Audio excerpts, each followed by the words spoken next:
Bonjour à tous, bienvenue dans ce podcast de la Philoche. Ici, je voulais vous parler des troubles 10, ces fameux dysfonctionnements. Je travaille avec tous ces 10 et je me pose souvent la question de savoir qu'est-ce qui dysfonctionne réellement dans toutes ces fonctions qui sont censées être d'une certaine façon et qui au final dysfonctionnent. Et si ça dysfonctionne, pourquoi il y en a autant qui dysfonctionnent et qui dysfonctionnent plus ou moins pareil ? Est-ce que du coup, ce serait pas une autre façon de fonctionner plutôt qu'un dysfonctionnement, puisque tant de personnes ont ce type de fonctionnement-là ? Et je me suis souvent posé la question de savoir s'il était vraiment utile et juste de rééduquer, de rétablir un fonctionnement dit normal, dit correct, ou est-ce que ce dysfonctionnement devrait pouvoir être exploité d'une autre façon, avec d'autres yeux, d'autres objectifs derrière. Pour moi aujourd'hui, ces troubles 10, il ne s'agit pas d'agir sur ou d'aller contre ce dysfonctionnement, mais plutôt de faire avec. Peut-être qu'il vient nous permettre d'apprendre à se connaître pour enfin vivre pleinement sa différence et utiliser ses potentiels pour s'adapter. Et si on invitait ce B et ce D qui nous dérangent tant à partager notre vie, à nous faire sentir qui on est, ce qu'on veut en faire, et retrouver en soi les forces qui permettent d'agir au-delà de notre différence. Pour retrouver notre créativité, notre puissance créatrice qui amèneront bien plus loin que ce qui est proposé là dans l'instant, dans cette lecture qui dysfonctionne. Le cerveau est puissant, valide, créatif, et il n'appartient qu'à soi d'en explorer son fonctionnement et ses subtilités. À chacun son mode d'emploi, 10 ou non. Pour d'autres, c'est la motricité qui pêche, pour d'autres, c'est les sentiments qui sont bloqués, et encore d'autres qui seraient incapables de suivre une recette correctement sans faire cramer le plat à la fin. Peu importe, chacun a sa spécificité à révéler.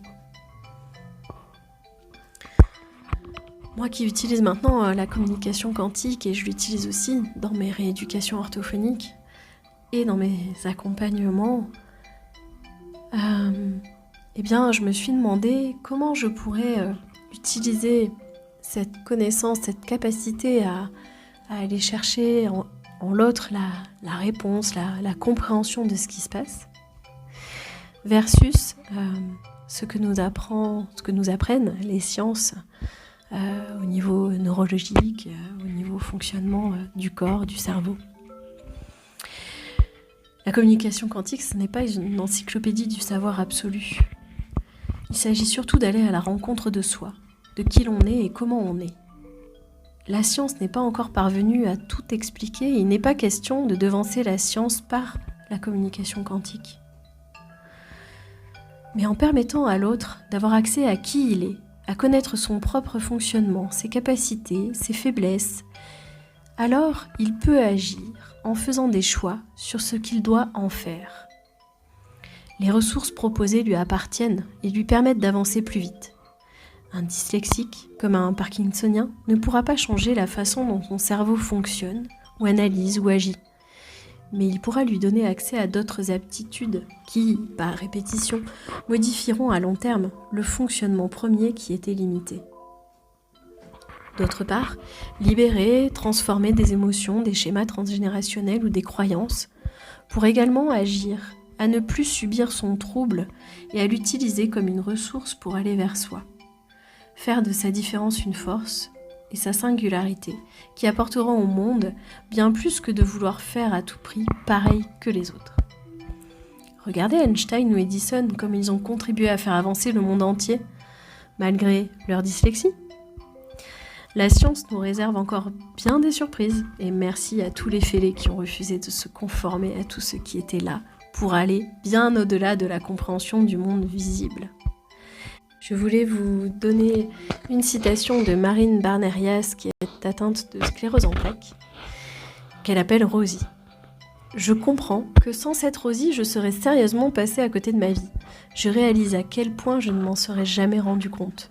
La vie est si belle et les obstacles ne sont là que pour nous réorienter et nous guider vers les chemins qu'on n'arrive pas à trouver. En fait, on est tous malades. La plus grosse maladie pour moi, c'est de ne pas s'écouter. » Alors, dysfonctionnant ou fonctionnant différemment, à vous de trouver ce qui vous convient et comment évoluer avec ça et quoi faire avec ça. Je suis certaine que dans ce dysfonctionnement, vous trouverez bien des ressources et bien des petits pouvoirs magiques que d'autres n'ont pas parce que justement, vous n'utilisez pas votre cerveau de la même façon. Apprenez-nous à voir avec d'autres yeux ce que nous pensons être la bonne façon de voir ou de faire.